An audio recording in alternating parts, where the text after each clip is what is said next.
Okay yes. सो यहाँ पे अगर हम देखें, ओके यस तो यहाँ पे अगर हम देखें तो हमारे पास लास्ट टाइम हमने क्या डिस्कस किया था। लास्ट टाइम हमने regulatory functions of kidney discuss किए थे। ओके, और हमने जस्ट स्टार्ट ही किया था उनके बारे में कि नेफ्रॉन क्या क्या काम करता है, राइट। तो हमने, यस, हमने नेफ्रॉन के एक दो काम देखे थे, जिसमें हमने अल्ट्रा फिल्ट्रेशन देखा था, और इसके साथ साथ और क्या देखा था, रीअब्जॉर्प्शन देखा था।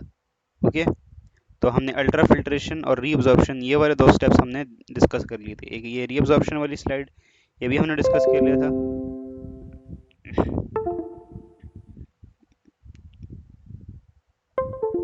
एंड इसके अलावा, yes, so regulatory functions of kidney में हमने ये दो टॉपिक डिस्कस कर लिए थे। दिस इज अल्ट्रा फिल्ट्रेशन और रीअब्जॉर्प्शन।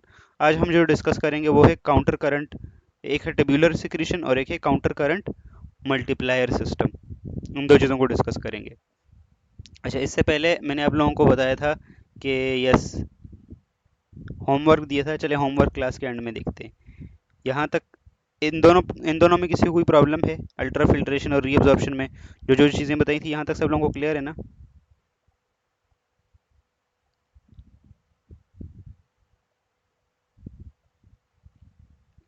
यहाँ तक ये चीज़ें क्लियर है सब लोगों को? Hello hello hello. बेटा ग्लोमेरुलर फिल्ट्रेशन रेट का था, ग्लोमेरुलर फिल्ट्रेशन रेट, जीएफआर था, जीएफआर।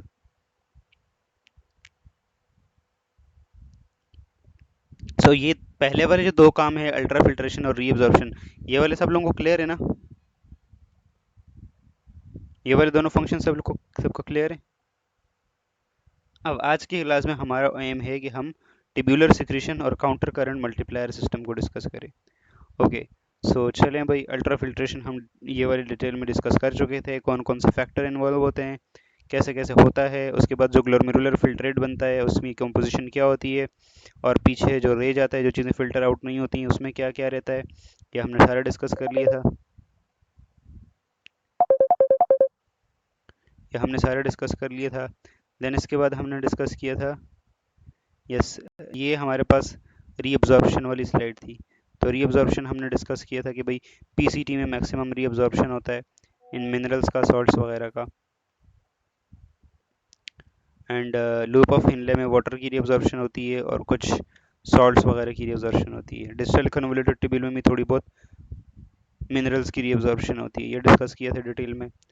ओके, इसके बाद हमारा टॉपिक रीअब्जॉर्प्शन हो गया। ओके, अब हमारे पास है टिब्यूलर सिक्रीशन। सो टिब्यूलर सिक्रीशन हमारे पास क्या होता है, ये दिस इज द इम्पोर्टेंट। तो टिब्यूलर सिक्रीशन में क्या होता है, ये एक्चुअली में वो चीज़ है कि जिसके बाद जो है एक्चुअली में यूरिन की फॉर्मेशन होती है। ठीक है, यहाँ से प्रीवियस वाला सबको क्लियर है ना? किसी को रिवाइज करने की ज़रूरत तो नहीं है? किसी को प्रॉब्लम तो बता दें, वरना फिर हमें टिब्यूलर सिक्रीशन स्टार्ट कर देते हैं।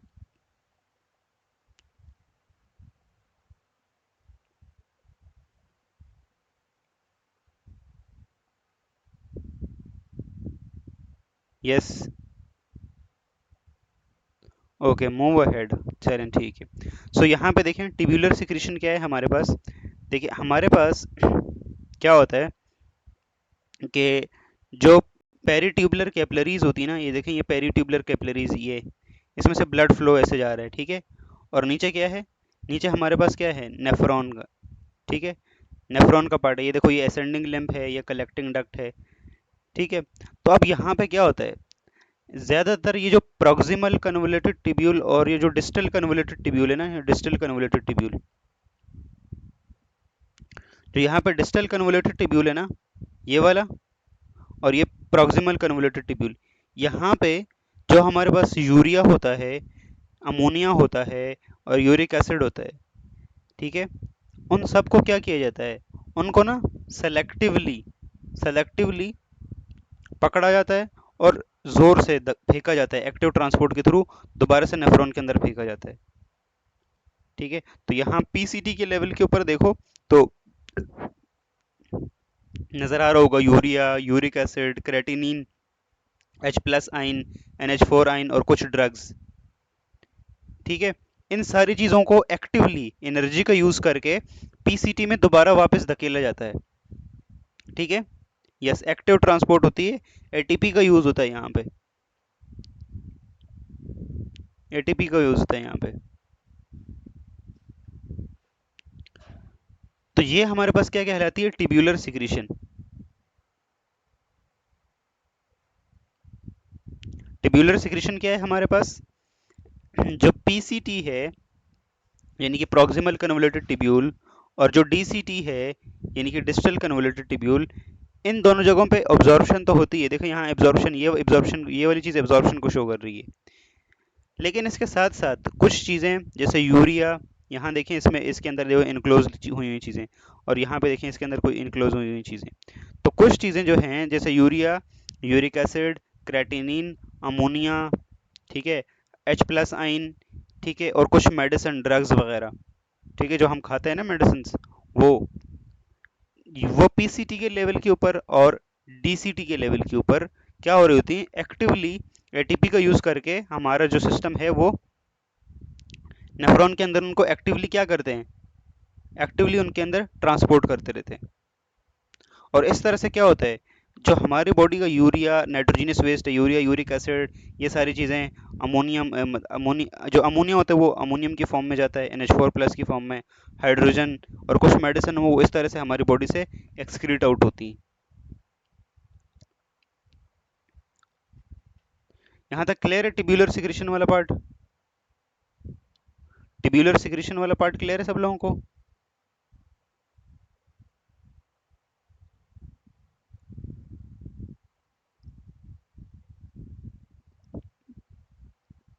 Hello hello hello, Audible, visible, आवाज़ आ रही है मेरी?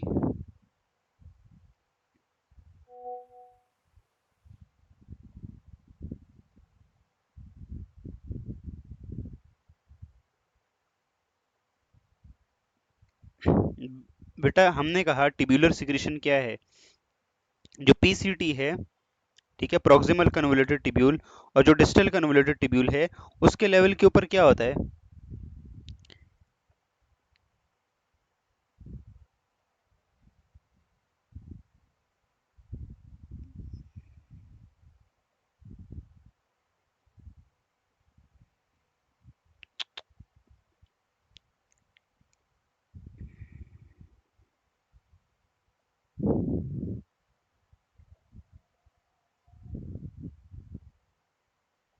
Okay, yes. सो जो हमारे पास पीसीटी होता है, पीसीटी प्रॉक्सिमल कन्वोल्यूटेड ट्यूब्यूल, और डीसीटी डिस्टल कन्वोल्यूटेड ट्यूब्यूल, यहाँ पे क्या होता है, कुछ चीज़ों को एक्टिवली एक्टिवली कुछ चीज़ों को क्या किया जाता है, डायरेक्टली यहाँ पे नेफ्रॉन के इस वाले पार्ट में क्या करवाया जाता है, एक्टिवली सीक्रेट करवाया जाता है। इसी चीज़ को हम बोलते हैं ट्यूब्यूलर सिक्रीशन। ठीक है, एन में क्या होता है भाई, urea, uric acid, creatinine. Okay, Audible, आवाज़ आ रही है अब? Hello hello hello. ओके, जिन बच्चों को समझ नहीं आया ट्यूब्यूलर सिक्रीशन, ट्यूब्यूलर सिक्रीशन क्या है हमारे पास, tubular secretion is nothing but, यहाँ पे क्या होता है एक्चुअली में, जो पीसीटी है प्रॉक्सिमल कन्वोल्यूटेड ट्यूब्यूल, और जो डीसीटी है डिस्टल कन्वोल्यूटेड ट्यूब्यूल, इन दो पार्ट्स में नेफ्रॉन मेजॉरिटी क्या करता है, इन दोनों पार्ट्स में जो यूरिया होता है, यूरिक एसिड होता है, क्रेटिनिन होता है, ठीक है, साथ साथ में अमोनियम आयन, हाइड्रोजन आयन, और कुछ मेडिसिन या ड्रग्स, इनको एक्टिवली हमारी जो ब्लड होता है ना, ब्लड यहाँ पे जो पेरिटेबुलर कैपिलरीज होती हैं, उनमें से एक्टिवली क्या करवाया जाता है, एक्टिवली नेफ्रॉन के लूप ऑफ हिनले में ट्रांसफर करवाया जाता है। ठीक है, अब नेफ्रॉन के लूप ऑफ हिनले में जब एक्टिवली ट्रांसफर करवाया जाता है, तो इससे क्या होता है, जो हमारी बॉडी में जो नाइट्रोजनस वेस्ट होता है वो कहाँ आ जाता है, नेफ्रॉन में आ जाता है, और फर्दर जाते आगे नेफ्रॉन आगे, और ये जो यूरिन है ये आगे की तरफ जाता है, ये जो ग्लोमेरुलर फिल्ट्रेट होता है ये आगे की तरफ जाता है। देखो लूप ऑफ हिनले के लेवल के ऊपर भी थोड़ा बहुत यूरिया इसके अंदर शामिल होता है। ठीक है, फिर और आगे आता है ऊपर आता है, यहाँ से और ज़्यादा वाटर की रीअब्जॉर्प्शन होती है, इधर से सॉल्ट वगैरह की रीअब्जॉर्प्शन होती है, ये देखो सोडियम, पोटेशियम और क्लोराइड। ठीक है, फिर जैसे ही वो डीसीटी के पास पहुंचता है, डिस्टल कन्वोल्यूटेड ट्यूब्यूल, यहाँ पे और H+ आइन, पोटाशियम पोटाशियम आइन, और NH4 अमोनियम आइन, इनको दोबारा से इसके अंदर यहाँ पे एक्टिवली सिक्रीट किया जाता है, जिसकी वजह से क्या होता है, हमारे पास अल्टीमेटली यूरिन की फॉर्मेशन हो जाती है। ठीक हो गया, यहाँ तक क्लियर है सब लोगों को? टिब्यूलर सिक्रीशन सब लोगों को क्लियर है कि व्हाट इज टिब्यूलर सिक्रीशन? बाकी लोग बताएं, एनजेक को तो क्लियर हो गया, बाकी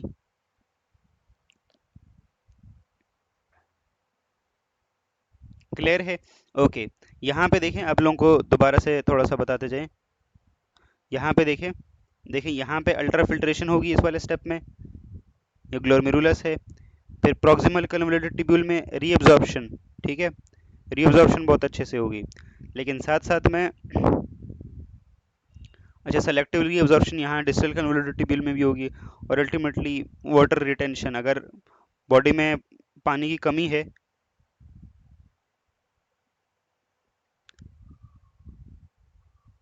वापस से रीअब्जॉर्प्शन वाली कहानी नहीं नहीं,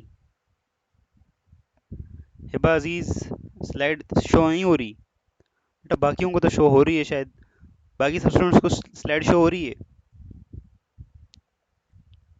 इस लेवल के ऊपर एक्टिवली नेफ्रॉन के अंदर चीज़ों को सिक्रीट किया जाता है, ठीक है। इन चीज़ों में हो सकता है यूरिया, यूरिक एसिड, क्रेटिनिन, ये सारी चीज़ें होती हैं, कुछ मेडिसिन, कुछ ड्रग्स, ठीक है। और डिजिटल कन्वोल्यूटेड ट्यूब्यूल के लेवल के ऊपर भी कुछ चीज़ों को एक्टिवली सिक्रीट किया जाता है इसके अंदर, ठीक है।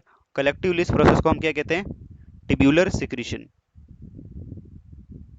और ट्यूब्यूलर सिक्रीशन से ही एक्चुअली में क्या होता है, जो नाइट्रोजनस वेस्ट होता है ना, वो यहाँ पे आ जाता है, नेफ्रॉन में आ जाता है, और अल्टीमेटली ये यूरिन बनने की तरफ जाता है। यहाँ तक क्लियर है सब लोगों को? यहाँ तक क्लियर है?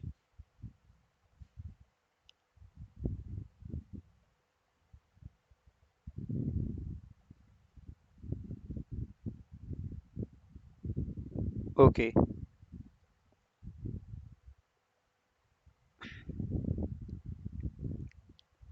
अब लास्ट काउंटर करंट मल्टीप्लायर पढ़ाया या नहीं पढ़ा? ओके, यस, एडीएच की बात करते हैं अब। ये वाली स्लाइड शो हो रही है सब लोगों को?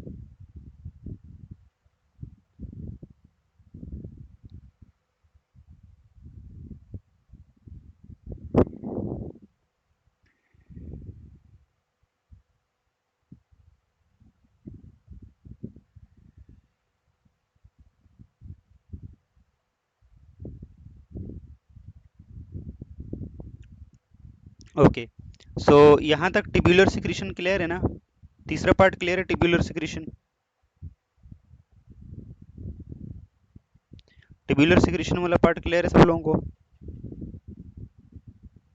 ओके, सब लोगों को क्लियर है, क्रिस्टल क्लियर? कोई कंफ्यूजन इसमें? कोई कंफ्यूजन है तो बता दें।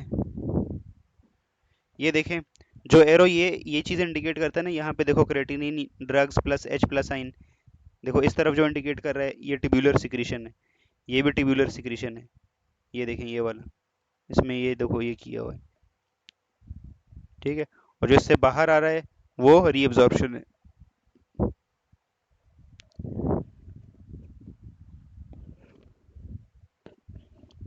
ओके, यहाँ तक सब लोगों को क्लियर है? अब आगे जाते हैं और आगे हम पढ़ते हैं काउंटर करंट मल्टीप्लायर सिस्टम। अब काउंटर करंट मल्टीप्लायर सिस्टम जो होता है वो हमारे पास ना दो टाइप्स का होता है, ठीक है। दो टाइप्स का काउंटर करंट मल्टीप्लायर सिस्टम काम करता है। यस, अब उसकी स्लाइड यहाँ पे ऐड नहीं हुई, चलें खैर मैं आप लोगों को ऐसे ही जस्ट बता देता हूँ। ओके, सो काउंटर करंट मल्टीप्लायर सिस्टम क्या होते हैं भाई? दो तरह का हमारे पास काउंटर करंट मल्टीप्लायर सिस्टम होता है। अज्यूम करो ये हमारे पास क्या है, नेफ्रॉन है, ठीक है। ये हमारे पास नेफ्रॉन है, ठीक है। यहाँ पे ये इसकी, यहाँ पे आप लोगों को पता है ये ग्लोमेरुलस बूमेंस, ग्लोमेरुलस है, बूमेंस कैप्सूल है, पीसीटी है, लूप ऑफ फिनले। अब यहाँ पे हमारे पास क्या होता है, दो तरह का काउंटर करंट मल्टीप्लायर सिस्टम काम करता है, ठीक है। एक हमारे पास होता है काउंटर करंट एक्सचेंज या मल्टीप्लायर इन वासा रेक्टा, ठीक है। वासा रेक्टा कुछ कैपिलरीज होती हैं जो कि लूप ऑफ हिनले के पैरेलल जस्ट जा रही होती हैं। ठीक है, तो यहाँ इसके जस्ट पैरेलल हमारे पास जस्ट, ये दूसरे कलर से मैं शो कर देता हूँ, यस। तो यहाँ पे इसके पैरेलल जस्ट कुछ इस तरह की कैपिलरीज जा रही होती हैं। ठीक है, जिन्हें हम क्या कहते हैं, जिन्हें हम वासा रेक्टा कहते हैं। वासा वासा रेक्टा। ठीक है, ये वासा रेक्टा जो होती हैं, इनके अंदर जो काउंटर करंट मल्टीप्लायर होता है या काउंटर करंट एक्सचेंज सिस्टम होता है, उसका काम क्या होता है? उसका काम सिर्फ और सिर्फ किडनी को, जो किडनी के सेल्स हैं, उन्हें फ्रेश ऑक्सीजनेटेड प्लस न्यूट्रिएंट्स वाला ब्लड प्रोवाइड करना। ठीक है, फ्रेश O2 और न्यूट्रिएंट्स वाला ब्लड प्रोवाइड करना। ठीक है, न्यूट्रिएंट्स वाला ब्लड प्रोवाइड करना।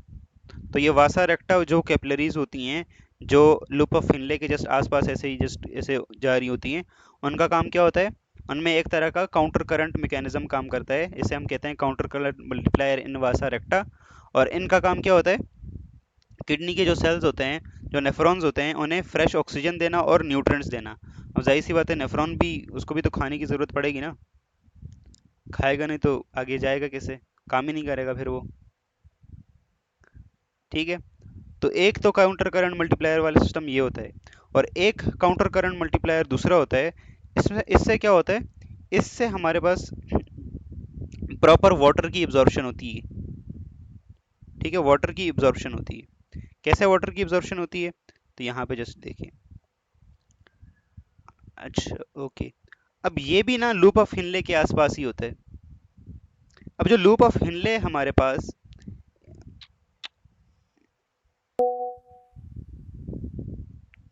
लूप ऑफ हिनले जो हमारे पास है, अब यहाँ से क्या होता है? पीसीटी के लेवल के ऊपर सारे के सारे सारी की सारी रीअब्जॉर्प्शन हो जाती है। मेजॉरिटी जो सॉल्ट्स होते हैं, सोडियम, पोटाशियम, क्लोराइड, कैल्शियम, ये सारी चीज़ें क्या हो जाती हैं? ये सारी चीज़ें एब्जॉर्ब हो जाती हैं। और ये एब्जॉर्ब होके कहाँ आती हैं? ये जो यहाँ पे एक्चुअली में जो नेफ्रॉन का ये जो लूप ऑफ हिनले होता है ना, ये कौन से पार्ट में होता है? ये यूजुअली में मेडुला वाले पार्ट में होता है। ठीक है, जो मेडुला होता है किडनी का, उस वाले पार्ट में होता है ये। और ये सारी चीज़ें जब एब्जॉर्ब हो जाती हैं, तो क्या होता है? यहाँ पे एक तरह का वो क्रिएट हो जाता है, जो लूप ऑफ हिनले है, इसके सराउंडिंग में यहाँ पे जो पेरिट्यूबुलर कैपिलरीज या इंटरस्टिशियल फ्लूइड होता है, तो यहाँ पे क्या क्रिएट हो जाता है? यहाँ पे ना एक ऑस्मोटिक प्रेशर क्रिएट हो जाता है। ठीक है, एक चीज़, इस ऑस्मोटिक प्रेशर को ऐसे समझते हैं। आप लोगों ने कभी बचपन में करेले बनाए? बचपन में नहीं, मतलब कभी करेले बनाए, या अभी कभी गोश्त के ऊपर नमक लगाया है ना? जख्मों पे तो नमक छिड़कने की खूब आदत है आप लोगों को। तो क्या करता है वो नमक? क्या करता है? करेले में से सारे पानी को क्या कर लेते हैं? क्या कर लेते हैं? ठीक है, यस एग्जैक्टली।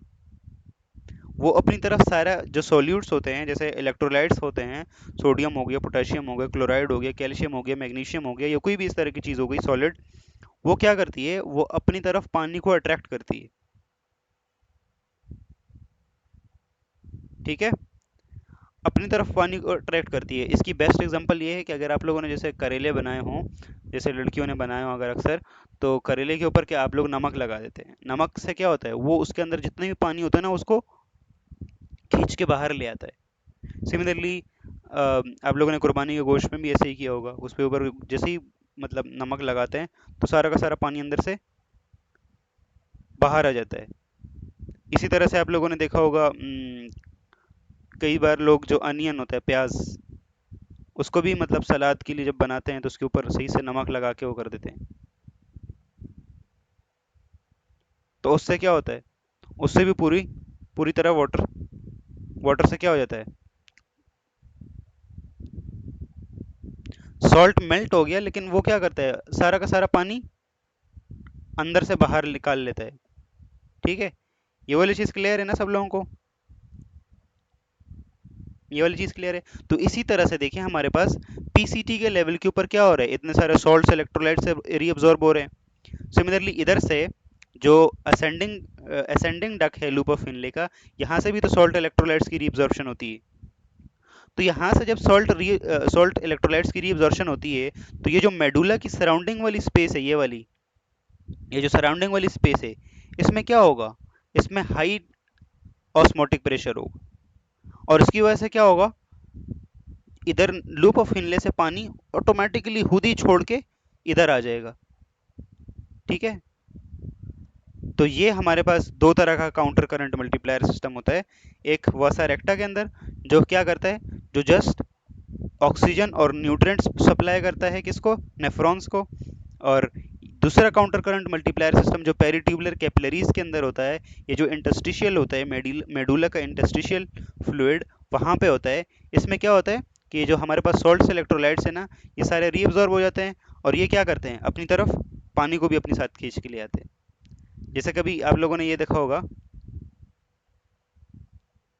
आप लोगों ने कभी ये देखा होगा कि हमारे पास किसी किसी एक ऑर्गेनाइजेशन से कोई लोग छोड़ के चले जाते हैं, तो पीछे उनके पीछे कुछ और लोग भी चले जाते हैं। तो सिमिलरली यहाँ से देखो, सोडियम पोटेशियम क्लोराइड ये सारी चीज़ें रीअब्जॉर्ब होके आ गई पेरिट्यूबुलर कैपिलरीज में। ठीक है, और इंटरस्टिशियल फ्लूइड में, जिसकी वजह से क्या हो गया, यहाँ पे हमारे पास एक नेगेटिव प्रेशर जनरेट होगा, जो क्या करेगा, पीछे से अपने साथ पानी को भी पुल करके ले आएगा। ठीक है, यहाँ तक क्लियर है सब लोगों को? यस, एनजेक ब्लड का एक्सचेंज होता है। यस, ठीक है, जो पेरिट्यूबुलर कैपिलरीज होती हैं उनमें ब्लड होता है डेफिनेटली, और ब्लड ब्लड में प्लाज्मा होता है, और उसी के अंदर ये सारी चीज़ें होती हैं। लाइबा, क्या चीज़ क्लियर नहीं है आपको? क्या चीज़ किसको क्लियर नहीं है? यहाँ तक दोनों वाला सिस्टम क्लियर है या नहीं? काउंटर करंट इन मेडुला और काउंटर करंट इन वसा रेक्टा।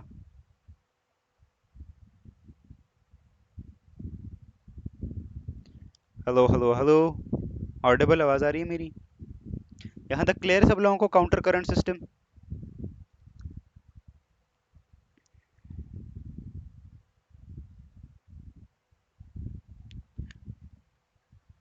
बता दें भाई जल्दी से, यहाँ तक क्लियर है सब लोगों को, ताकि फिर हम आगे बढ़ें।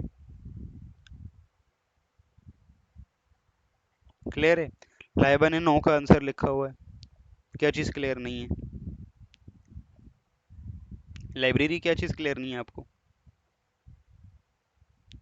अब हम देखते हैं वर्किंग ऑफ किडनी।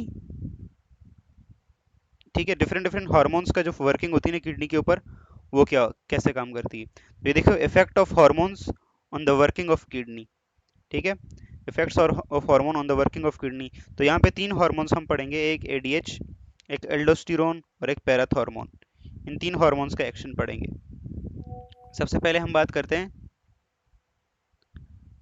एब्जॉर्प्शन वाली बात।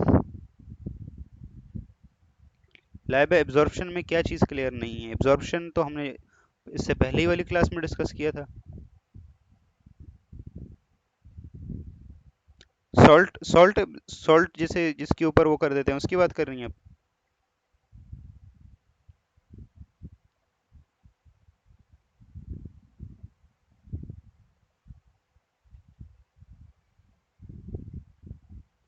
तो यहाँ से देखो क्या होगा, हमारे पास रीअब्जॉर्प्शन होगी। तो रीअब्जॉर्प्शन से जितनी भी हमारे पास जो चीज़ें हैं, सॉल्ट इलेक्ट्रोलाइट्स हैं, सोडियम हो गया, पोटाशियम हो गया, क्लोराइड हो गया, ठीक है, ये सारी चीज़ें क्या हो जाएंगी, रीअब्जॉर्ब होके जो इंटरस्टिशियल फ्लूइड है, या यहाँ पे जो ब्लड की कैपिलरीज होंगी, पेरिट्यूबुलर कैपिलरीज, उनमें आ जाएगा। जब उनमें आएगा, तो इधर एक नेगेटिव प्रेशर जनरेट होगा, जिसकी वजह से क्या होगा, पानी इधर इसकी तरफ भागेगा, पानी इसकी तरफ भागेगा, सॉल्ट इलेक्ट्रोलाइट्स की तरफ भागेगा, जिसकी वजह से सोडियम की सॉरी वाटर की रीअब्जॉर्प्शन अच्छे से हो पाएगी। ठीक है, ये वाला जो काउंटर करंट मल्टीप्लायर सिस्टम होता है, ये पेरिट्यूबुलर कैपिलरीज के अंदर होता है, या फिर ये जो मेडुला का जस्ट सराउंडिंग है यहाँ पे होता है। और ये किसके लिए होता है? वाटर की एब्जॉर्प्शन के लिए होता है, वाटर की रीअब्जॉर्प्शन के लिए होता है। ठीक है, और दूसरा काउंटर करंट मल्टीप्लायर सिस्टम, यहाँ पे एक कैपिलरीज का नेटवर्क जा रहा होता है, जिसे हम पेरिट्यूबुलर कैपिलरीज का नाम देते हैं। और ये पेरिट्यूबुलर कैपिलरीज क्या करती हैं? यस, ये पेरिट्यूबुलर कैपिलरीज जो होती हैं, यस, यहाँ पे ये बस सिर्फ जो फ्रेश ब्लड होता है वो किडनीज को प्रोवाइड करती है, नेफ्रॉन्स जो होते हैं उन्हें प्रोवाइड करती है। ठीक है, यहाँ तक क्लियर। अब इसके बाद है working of hormones on kidney. So working of hormone on kidney की बात करें तो सबसे पहले हमारे पास एडीएच हार्मोन।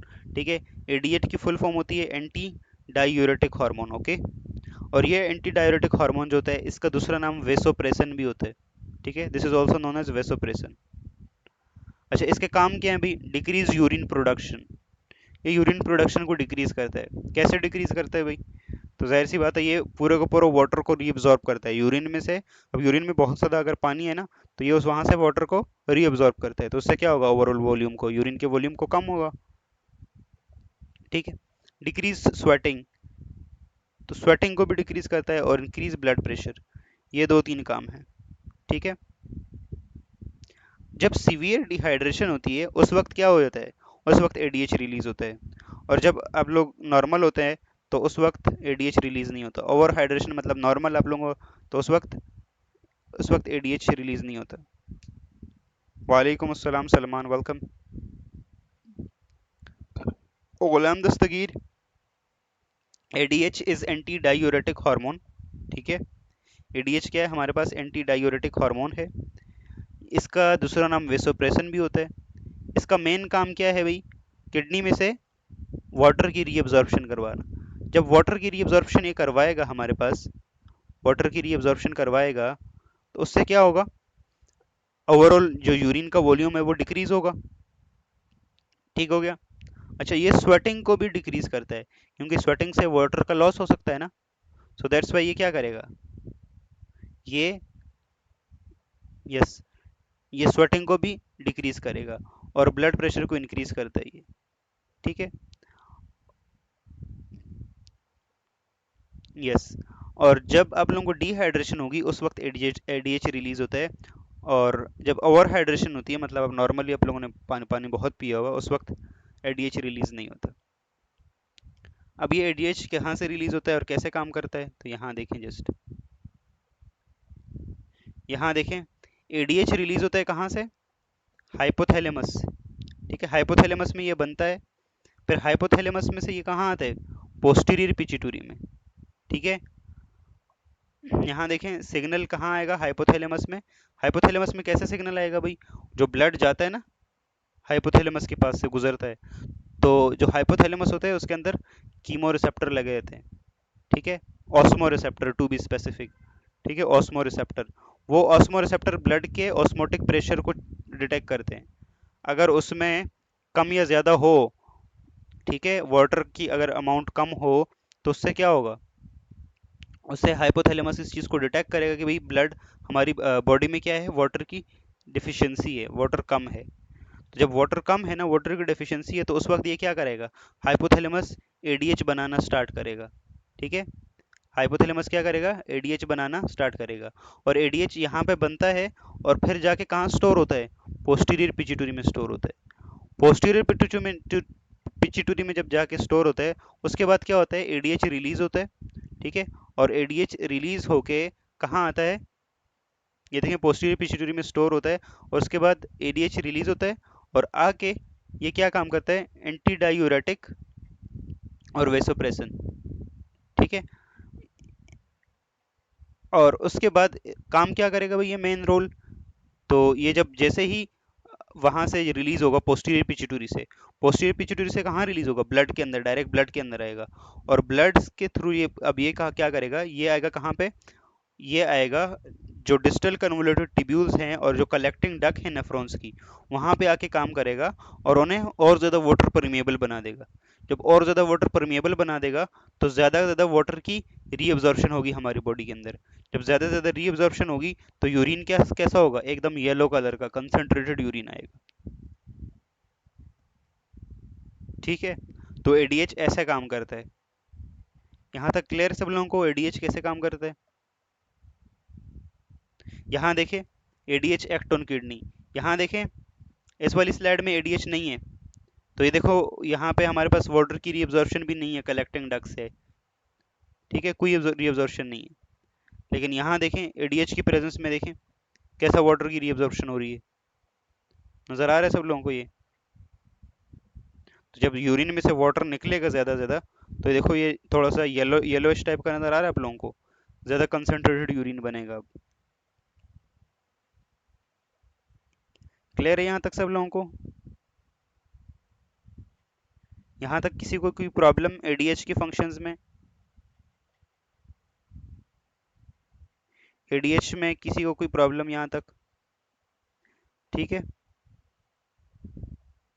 क्लियर है? ओके, मेजबिन आपको क्लियर है? बाकी लोग?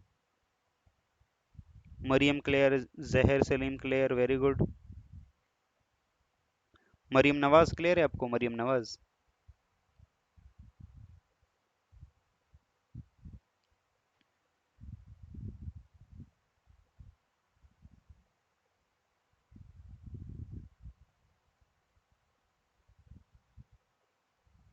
ओके, चलें अब आगे बढ़ते हैं हम।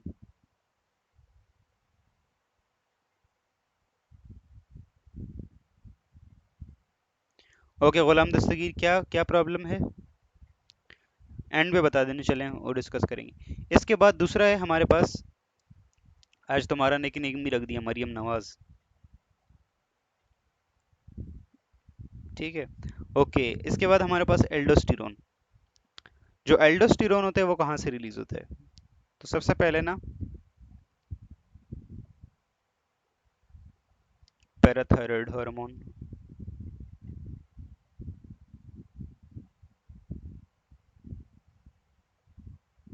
Okay, yes.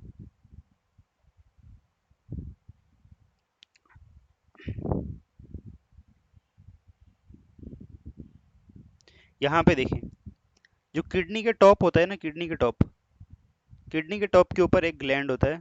ठीक है, ऐसे कायदे आजम बाबा की कैप की तरह का एक ग्लैंड होता है। ठीक है, जिसे हम एड्रिनल ग्लैंड कहते हैं। क्या कहते हैं? This is called adrenal gland. Adrenal gland के भी ना दो पार्ट्स होते हैं। एड्रिनल ग्लैंड के भी कितने पार्ट्स होते हैं? दो पार्ट्स होते हैं। ठीक है, जैसे किडनी के दो पार्ट है ना, इसके भी दो पार्ट होते हैं। एक आउटर वाला पार्ट होता है जिसे हम एड्रिनल कॉर्टेक्स कहते हैं। ठीक है, एड्रिनल कॉर्टेक्स कहते हैं। और एक इनर वाला पार्ट होता है जिसे हम एड्रिनल मेडुला कहते हैं। ठीक है, लेकिन इसके साथ एड्रिनल वर्ड जरूर लगाएंगे, ताकि हमें फिर डिफरेंशिएट होके कि किडनी के मेडुला की बात हो रही है या हमारे पास एड्रिनल ग्लैंड की मेडुला की बात हो रही है। ठीक है, सो एड्रिनल कॉर्टेक्स में से हमारे पास क्या होता है? हमारे पास एड्रिनल कॉर्टेक्स में हमारे पास यस हार्मोन रिलीज होते हैं, बहुत सारे होते हैं वैसे, लेकिन एल्डोस्टिरोन उनमें से एक है। ठीक है, वैसे यहाँ से जो एड्रिनल कॉर्टेक्स होता है, यहाँ से ग्लूकोकोर्टिकॉइड्स भी रिलीज होते हैं, कॉर्टिसोल भी रिलीज होता है। ठीक है, और इसी तरह से और भी बहुत सारे यहाँ से रिलीज होते हैं। ठीक है, और जो मेडुला होता है उसमें से दो दो हार्मोन रिलीज होते हैं, एक एपिनेफ्रिन और दूसरा नॉर एपिनेफ्रिन, या एड्रेनलिन और नॉर एड्रेनलिन। मरियम नहीं, किडनी का भी, जैसे किडनी के दो डिस्टिंक्ट रीजन है ना। देखो ये जो ग्रीन में मैंने बनाया है, दिस इज किडनी, नीचे किडनी। अब किडनी के टॉप के ऊपर एड्रिनल ग्लैंड अलग से होता है, बस सिर्फ उसके ऊपर चिपका हुआ होता है। ठीक है, केप की तरह, कायदे आज़म बाबा की केप की तरह। और उसके भी दो अलग अलग रीजन होते हैं, एक बाहर वाले रीजन जिसे हम एड्रिनल कॉर्टेक्स कहते हैं, और एक इनर वाले रीजन जिसे हम एड्रिनल मेडुला कहते हैं।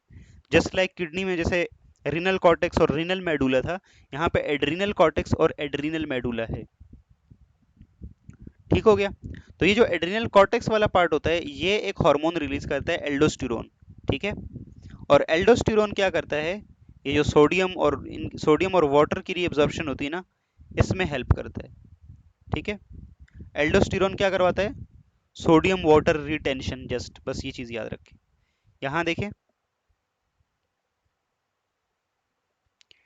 किस चीज की रिटेंशन करवाएगा? सोडियम की रिटेंशन करवाएगा, मतलब सोडियम को रीअब्जॉर्ब करवाएगा, और पोटाशियम को यूरिन के अंदर जाने देगा।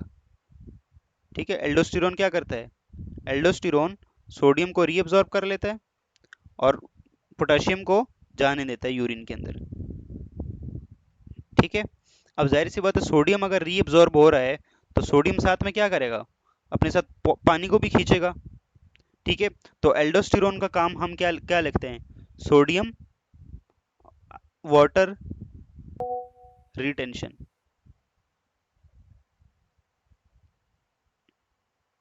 सोडियम वाटर रिटेंशन, ये काम होता है एल्डोस्टेरोन का। ठीक है, क्योंकि देखो सोडियम हमारे लिए बहुत ज़रूरी है ना, हमारी बॉडी के लिए सोडियम बहुत ज़्यादा ज़रूरी है। अगर सोडियम एक्स का एक्सेसिव लॉस होता जाएगा तो फिर तो काम से गए हो। तो इसलिए एल्डोस्टेरोन क्या करेगा, ये देखें, सोडियम की रीअब्जॉर्प्शन करवाएगा, ठीक है, और बदले में पोटाशियम को जाने देगा। ठीक है, और साथ साथ में ये है कि यस, सोडियम को जब ये एब्जॉर्ब करेगा तो सोडियम के साथ क्या होगा, छोटे बच्चे होते हैं ना, जब उनको कहीं लेके ना जाओ, मतलब मार्केट कहीं जाना हो, तो वो जिद करते हैं कि नहीं मैं भी साथ में जाऊंगा। तो सोडियम मान लो अब्बा है, तो सोडियम जब जाएगा ना तो वाटर पीछे से जिद करके खुद ही आएगा। ठीक है, तो यहाँ तक क्लियर है ना सब लोगों को कि एल्डोस्टेरोन क्या काम कर रहा है।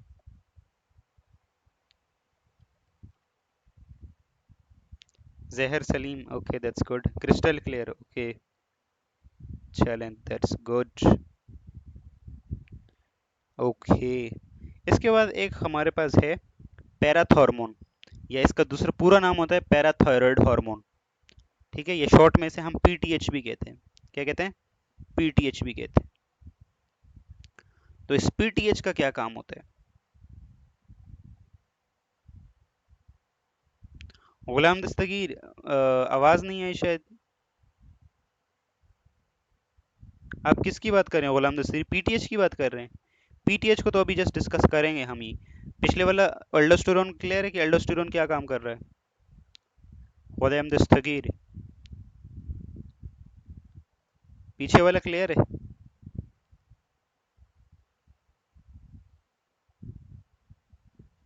सोडियम के बारे में समझ नहीं आया। ओके, चलें पहले पैराथायरॉयड को समझ लें, फिर मैं सोडियम की भी बताता हूँ। ओके, सो देखें, जो पैराथायरॉयड हार्मोन होता है या पीटीएच होता है, ये जो पैराथॉर्मोन होता है, ये कहाँ से रिलीज होता है। तो ये हमारे पास एक ग्लैंड होता है, थायराइड ग्लैंड। ठीक है, थायराइड के अंदर छोटे छोटे चार ग्लैंड्स आप लोगों को और नजर आएंगे, देखिए थायराइड के ऊपर ये छोटे छोटे चार ग्लैंड होंगे। इन छोटे छोटे चार ग्लैंड्स को हम कहते हैं पैराथायरॉयड ग्लैंड्स। ठीक है, और इन पैराथायरॉयड ग्लैंड्स का काम क्या होता है, पैराथॉर्मोन या पैराथायरॉयड हार्मोन रिलीज करना। ठीक है, पीटीएच रिलीज करवाना। ठीक हो गया। अब इस पैराथायरॉयड हार्मोन का काम क्या होता है, तो ये कैल्शियम की एब्जॉर्प्शन को देखता है। किसकी एब्जॉर्प्शन को देखता है, कैल्शियम की एब्जॉर्प्शन को देखता है। ठीक है, calcium is also one of the most important part. हमारी जो हड्डी होती है उसका 65% कैल्शियम होता है, रिमेंबर दिस। ठीक है, और अगर कैल्शियम कम होगा तो क्या होगा, ऑस्टियोपोरोसिस, हड्डियां कमज़ोर हो जाएंगी, बोन्स वीक हो जाएंगी और आसानी से टूटने लगेंगी। तो इसलिए हमारे पास कैल्शियम की एब्जॉर्प्शन भी इंपॉर्टेंट रोल प्ले करती है। तो पैराथायरॉयड जो किडनीज को क्या करता है, किडनीज में से कैल्शियम की एब्जॉर्प्शन करवाता है। किसकी एब्जॉर्प्शन करवाता है, कैल्शियम की एब्जॉर्प्शन करवाता है। ठीक है, यहाँ तक क्लियर है। अच्छा, कैल्शियम की और फॉस्फेट की रीअब्जॉर्प्शन ये जीआईटी में से भी करवाता है। और एक और काम कि ये हमारे पास, यस, बोन्स में से, कई बार ऐसा होता है कि बोन्स में से हमारे ब्लड में भी एक कैल्शियम की सफिशिएंट अमाउंट चाहिए होती है ना। जैसे फॉर एग्जांपल हमारी ब्लड में 90 मिलीग्राम पर डेसीलीटर ग्लूकोज चाहिए ही चाहिए, इतना ग्लूकोज रहना ही चाहिए। तो सिमिलरली जो पैराथायरॉयड हार्मोन का ये एम होता है कि ब्लड के अंदर भी एक सफिशिएंट अमाउंट ऑफ कैल्शियम होना चाहिए। अगर ये कम होगा तो ये क्या करेगा, ये नीचे किडनीज में से रीअब्जॉर्ब करवाएगा। ठीक है, जीआईटी में से भी रीअब्जॉर्ब करवाएगा, और अगर ना हुआ, इन दोनों में से कम कम आने लगा, तो ये बोन्स में जो कैल्शियम स्टोर होता है उसको भी तोड़ के ब्लड में शामिल कर देगा। ठीक है, तो ये काम होता है हमारे पास पैराथायरॉयड हार्मोन का। यहाँ तक क्लियर है parathyroid hormone, parathyroid hormone clear है सब लोगों को, क्रिस्टल क्लियर, ओके,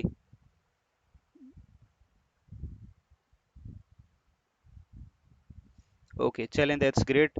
तो यहाँ पे हमारे पास आके किडनी के ऊपर किडनी के जो फंक्शंस है ना, जो रेगुलेटरी फंक्शंस हैं वो क्लियर हो जाते हैं। इसके बाद हमें ना यूरिन की कॉम्पोजिशन देखती हैं।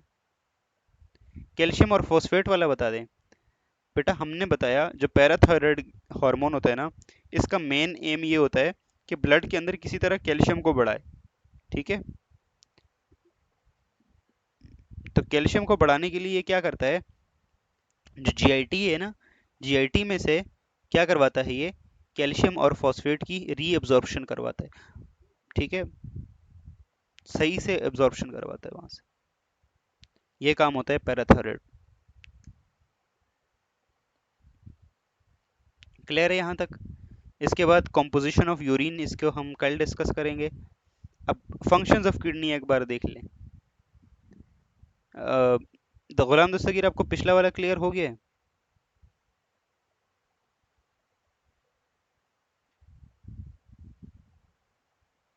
जी इनसिक बिल्कुल फिल्ट्रेट से होता है, यस। लेकिन जो हम खाते हैं ना, जो जो हम जो फॉस्फेट और ये जो हमारे पास कैल्शियम जो हम जिसको ओरली लेते हैं, तो जीआईटी से जीआईटी से रीअब्जॉर्प्शन नहीं होती है। इनफैक्ट जीआईटी से जो एब्जॉर्प्शन होती है ना, उसमें भी हेल्प करता है।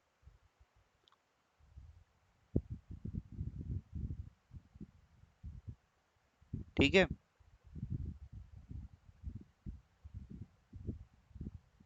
गॉट इट एनजिक, गॉट इट। ओके, हम गुलाम दस्तगीर, आपको एल्डोस्टेरोन समझ नहीं आया। तो एल्डोस्टेरोन ये है कि ये हमारे पास कहाँ से रिलीज होता है, एड्रिनल ग्लैंड से रिलीज होता है। ठीक है। एड्रिनल ग्लैंड के ना दो पोर्शंस होते हैं, एक इनर वाला पोर्शन होता है which is called adrenal medulla, और एक बाहर वाला पोर्शन होता है which is called adrenal cortex. तो ये जो एड्रिनल कॉर्टेक्स होता है ना, इसमें से बहुत सारे हार्मोन रिलीज होते हैं, लेकिन एल्डोस्टेरोन में से एक होता है। यह एल्डोस्टेरोन जाके नेफ्रॉन्स में से क्या करवाता है, सोडियम सोडियम की रीअब्जॉर्प्शन में हेल्प करता है। ठीक है। जब सोडियम की रीअब्जॉर्प्शन होती है ना, तो सोडियम के साथ साथ वाटर भी आ जाता है। तो कलेक्टिवली इसका काम क्या है, सोडियम वाटर रिटेंशन। ठीक है। सोडियम वाटर रिटेंशन मतलब बॉडी के अंदर उसको रिटेन करके रखता है, और बदले में फॉस्फेट सॉरी पोटाशियम को जाने देता है। ठीक है। क्लियर हो गया। क्लियर है यहाँ तक गुलाम दस्तगीर? ओके। इसके बाद कॉम्पोजिशन ऑफ यूरिन कल देखेंगे। अब kidney as a osmo regulatory and excretory organ. ठीक है। अब kidney as a osmo regulatory organ भी बिहेव करता है और एज अ एक्सक्रीटरी ऑर्गन भी बिहेव करता है। ठीक है, दोनों काम करता है, मल्टी डिसिप्लिनरी है। कैसे? तो किडनी की हम बात करें एज ए एक्सक्रीटरी ऑर्गन, ये तो हमने डिस्कस कर लिया कि भाई urea, uric acid, creatinine, hypoxanthine, ammonium ion, H plus ion, इन सबको क्या करता है, बॉडी में से एक्सक्रीट आउट करवाता है, कुछ मेडिसिन ड्रग्स को भी। लेकिन ऑस्मो रेगुलेटरी फंक्शंस कैसे करता है भाई? तो ये देखें, सोडियम वाटर रिटेंशन, जो वाटर की रीअब्जॉर्प्शन है, सॉल्ट्स की रीअब्जॉर्प्शन है, उनको एक स्पेसिफिक अमाउंट में वो करता है। नहीं नहीं लाइबा, एड्रिनल ग्लैंड में से नहीं सिक्रेट होगा। ठीक है। गुलाम दस्तगीर, वीडियो देख लेना एक बार, वीडियोस वहां से इंशाल्लाह हो जाएगा। नहीं हो तो फिर बता देना, इंशाल्लाह will discuss tomorrow.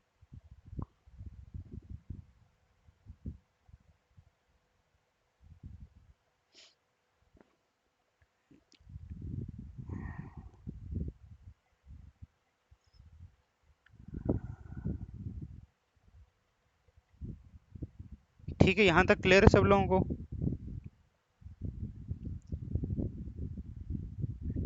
Ghulam Dastgir, I let you know.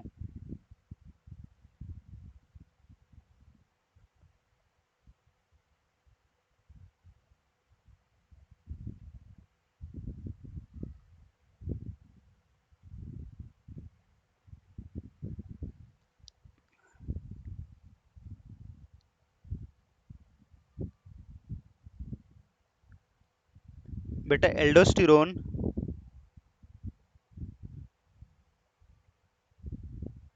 Okay चलें, गुड है। जो हमारे पास पोटाशियम होता है ना, पोटाशियम, एल्डोस्टेरोन क्या करवाता है, सोडियम की रीअब्जॉर्प्शन करवाता है। रीअब्जॉर्प्शन करवा के वो कहाँ आएगा, ब्लड में आएगा, और ब्लड से डेफिनेटली पूरी बॉडी में जाएगा, ठीक है। और जो पोटाशियम होता है उसको एक्सक्रीट करवाता है। एक्सक्रीट का मतलब ये है कि बॉडी के सेल्स में से, बॉडी का जो किडनी है, किडनी में से क्या होगा, पोटाशियम क्या होगा, एक्सक्रीट आउट होके जाएगा यूरिन के अंदर, और यूरिन में उसका लॉस हो जाएगा, ठीक है। ये एड्रिनल ग्लैंड में कहीं नहीं जाएगा, ठीक है। एड्रिनल ग्लैंड सिर्फ हार्मोन रिलीज कर रहा है, एल्डोस्टेरोन, बस, दैट्स इट। ठीक हो गया। तो the production of variate concentration of urine depending upon the availability of water exhibit clearly that kidney function as a osmoregulatory organ along with its excretory role as a nitrogenous waste। तो देखें, सर्दी में कभी आप लोगों को dilute urine आता है, गर्मी में कंसंट्रेटेड यूरिन आता है, किडनी को कैसे पता लगता है, ये सारी चीज़ें कौन मेंटेन करता है, ये किडनी मेंटेन करता है। तो जाहिर सी बात है, ये जो वाटर को कम ज़्यादा करना, ठीक है, और सॉल्ट इलेक्ट्रोलाइट्स को अकॉर्डिंगली बॉडी में से एक्सक्रीट करवाना, ये काम कौन कर रहा है, किडनी कर रहा है। तो किडनी देखो वाटर और सॉल्ट इलेक्ट्रोलाइट्स की मेंटेनेंस कर रहा है ना बॉडी के अंदर एक। तो यही तो हमारे पास ऑस्मो रेगुलेशन होता है। और साथ साथ में नाइट्रोजनस वेस्ट जो होता है एक्सक्रीटरी, जो urea, uric acid, ammonia, creatinine, ये सारी इनकी भी क्या करवाता है, एक्सक्रीशन करवाता है। तो इसलिए किडनी दोनों तरह के काम करता है, ऑस्मो रेगुलेटरी भी और एक्सक्रीटरी भी। और जो एसिड बेस बैलेंस है हमारी बॉडी में, उसमें भी काफ़ी हद तक जो है वो किडनी का रोल होता है, ठीक है। यहाँ तक क्लियर है सब लोगों को, यहाँ तक क्लियर है। अब कुछ एक्स्ट्रा काम है किडनी के, ठीक है, जो कि ये तो जो काम थे ये तो मेन रेगुलेटरी फंक्शंस थे। इसके साथ साथ किडनी अलग से भी बहुत सारे काम करता है। अब ये जो काम होता है ना, इनमें से देखो, regulation of inorganic ions, sodium, potassium, calcium, chloride, ठीक है, फास्फोरस और मैग्नीशियम, इन सब की क्या करवाता है, इन सब की सबको प्रॉपरली मेंटेन रखता है, रेगुलेट करके रखता है बॉडी के अंदर, ठीक है। Regulation regulation of water balance, ठीक है, बॉडी में वाटर ज़्यादा हो गया तो उसको यूरिन में लॉस करवा देता है, बॉडी में वाटर कम हो गया तो उसको रिटेन करवा के एडीएच के थ्रू बॉडी बॉडी की इस रिक्वायरमेंट को पूरा करता है। तो बॉडी के वाटर बैलेंस को और ऑस्मोलैलिटी को भी क्या करता है, रेगुलेट करता है। इसके साथ साथ excretion of nitrogenous waste, urea, uric acid, creatinine, इन सब की एक्सक्रीशन भी करवाता है, ठीक है। एक्सक्रीशन ऑफ फॉरेन केमिकल्स, जो बाहर के केमिकल्स कई बार हमारी बॉडी में आ जाते हैं, जैसे कुछ पॉल्यूटेंट्स होते हैं, कुछ पेस्टिसाइड्स होती हैं, या मेडिसिन तो लेते ही हैं जो ड्रग्स। तो ये ड्रग्स जो होते हैं इनको भी एक्सक्रीट आउट, मेजॉरिटी जो ड्रग एक्सक्रीट आउट होती हैं वो यूरिन के थ्रू ही होती हैं, किडनी के थ्रू ही होती हैं, ठीक है। रेगुलेशन ऑफ पीएच, जो हमारी बॉडी की पीएच है, कितनी होती है हमारी बॉडी की pH, by the way, what is the normal pH of our blood, कौन बताएगा। यस, 7.35 से लेके 7.45 के बीच में होती है, ठीक है। 7.35 से लेके 7.45, ओके। ऑन एवरेज 7.4 लिख देते हैं कुछ लोग। तो ये हमारे ब्लड की पीएच होती है, ठीक है।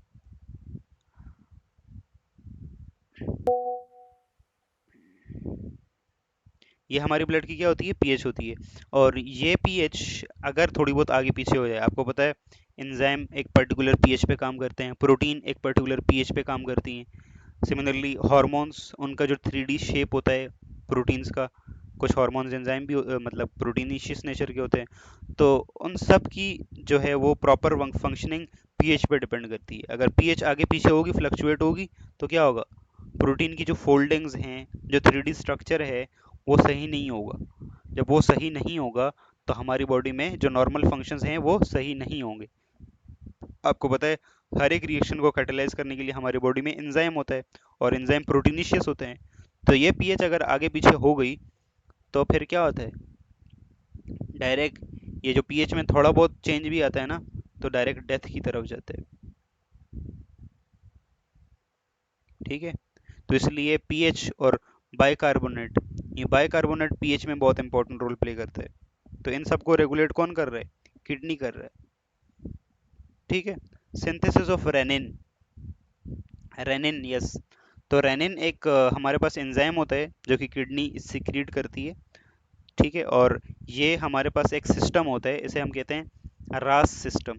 ठीक है, रास, रास stands for renin angiotensin aldosterone system. तो ये हमारे जो बीपी होता है ना उसको कंट्रोल करते हैं, ब्लड प्रेशर को। ठीक है, तो ये देखें आपका आपका किडनी ब्लड प्रेशर भी वो करता है। सिमिलरली एक हार्मोन रिलीज करता है kidney which is called erythropoietin. ठीक है, एक एरिथ्रोपोइटिन हार्मोन रिलीज करता है, और ये आरबीसीज की मैच्योरेशन में हेल्प करता है, आरबीसीज की मैच्योरेशन में हेल्प करता है।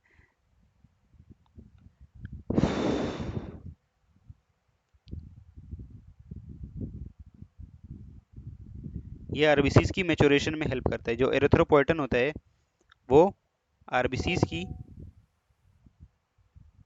आरबीसीज की मैच्योरेशन में हेल्प करता है। और अगर ये ना हो तो आरबीसीज की मैच्योरेशन नहीं होगी। ठीक है, तो जब आरबीसीज की मैच्योरेशन नहीं होगी ना, तो फिर अनीमिया हो सकता है। तो एरिथ्रोपोइटिन की डेफिशिएंसी की वजह से कई बार अनीमिया होता है। जी एनजेक छोटे बच्चों में ये स्टमक में भी होता है।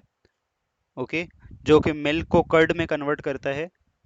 छोटे बच्चों को अक्सर देखा होगा, वो उनका जो मिल्क होता है एकदम मतलब वो स्पिट आउट करते हैं कर्ड की फॉर्म में। तो उसके पीछे भी रेनिन रेनिन रिस्पॉन्सिबल होता है। ठीक है, और दूसरा रेनिन किडनी भी रिलीज करता है, और ये फिर रास system, renin angiotensin aldosterone system. ठीक है, रेनिन और एक दूसरी एक छोटी सी प्रोटीन होती है, इसे हम एंजियोटेंसिन कहते हैं, और एल्डोस्टेरोन हार्मोन, ये सारे मिल के ना हमारे ब्लड प्रेशर को कंट्रोल कंट्रोल करते हैं। ठीक है, एरिथ्रोपोइटिन यस, एरिथ्रोपोइटिन जो है उसकी वजह से अनीमिया होता है, और anaemia is lack of blood. हाँ, you can say it is a lack of blood. Anaemia को डिफाइन करने के मल्टीपल तरीके हैं। कई बार ब्लड में हीमोग्लोबिन कम हो जाता है, तो जो ऑक्सीजन कैरिंग कैपेसिटी होती है ना ब्लड की, the decrease in the oxygen carrying capacity of blood is called anaemia. Activation of vitamin D three, vitamin D three की जो फॉर्म होती है ना उसकी एक्टिवेशन में भी हेल्प करता है किडनी। तो अब देखें किडनी एक काम नहीं कर रहा, इतने सारे काम कर रहे हैं, इसीलिए वाइटल ऑर्गन है। ठीक है, कई बार लोग कहते हैं ना किडनी को हटा दो डायलिसिस से काम चला लेंगे, तो ये सारे काम तो डायलिसिस से नहीं होंगे ना। बाकी चलो यूरिया यूरिक एसिड तो चला जाएगा, लेकिन ये वाले काम तो डायलिसिस से नहीं होगा। और लास्ट में एक चीज है, ग्लूकोन्यूजेनेसिस। ठीक है, कई बार अगर हमारी बॉडी में ग्लूकोज कम हो गया ना, तो किडनी इवन ग्लूकोज सिंथेसाइज कर सकती है और हमारी बॉडी को दे सकती है। ये ग्लूकोन्यूजेनेसिस बहुत अच्छे से लिवर में होता है और किडनीज में होता है। ठीक है, तो ये हमारे पास वो फंक्शंस हैं जो किडनी साइड में करता है। वो जो रेगुलेटरी फंक्शंस थे यूरिन बनाने के, वो तो एक साइड पे, लेकिन ये सारे काम जो है ना वो अलग से पॉकेट में करके देता है हमें ये। यहाँ तक क्लियर है सब लोगों को? यहाँ तक क्लियर है? कोई क्वेश्चन यहाँ तक किसी का?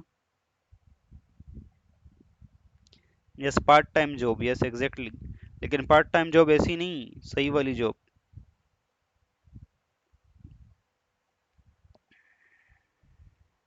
ओके चलें, अब किसी का कोई क्वेश्चन है तो आप लोग पूछ सकते हैं।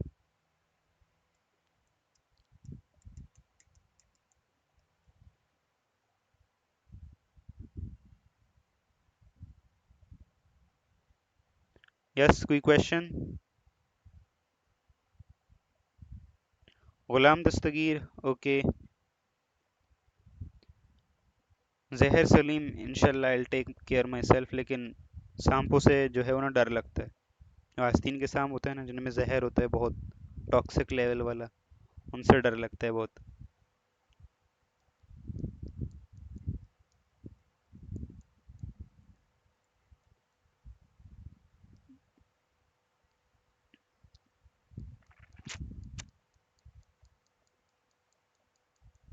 ओके मरियम नवाज, अल्लाह हाफिज।